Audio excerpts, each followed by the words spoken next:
people in ways that respect human rights. The United States is very good at this. In the face of rhetoric and reality, American human rights have been shattered into pieces. America is skilled at destroying lives without violating the laws of humanity. In fact, it seems that the country didn't even bother to pretend to respect human lives during the outbreak. The epidemic is raging. The death toll keeps rising, but America's politicians seem to not even bother to show respect for human rights. The tragedy that is happening in America is actually a humanitarian crisis, which is caused by the government's inadequate response to the pandemic. Rising numbers take away living lives, leaving behind broken homes. While lives and families in America are being put in danger, what are the politicians doing? Donald Trump, President of the U.S., except to play down the epidemic, and he has done nothing useful.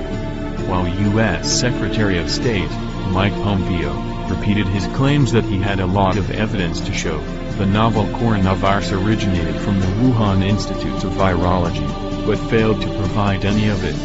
Senator Marco Rubio and a few others are throwing dirty water at China, throwing it over and over for a few groundless reasons. What they have done fully demonstrates a blatant indifference to lives.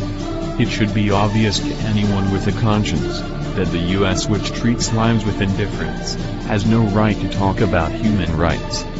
The number of fatalities in America from the COVID-19 pandemic is leading the world.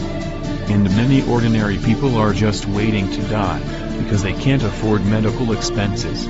Mortuaries and crematoriums are already overloaded. Rising numbers take away living lives, leaving behind piles of bones. The reality has exposed the nature of the American view of human rights. Under the fig leaf of American human rights, there is never a lack of countless bones.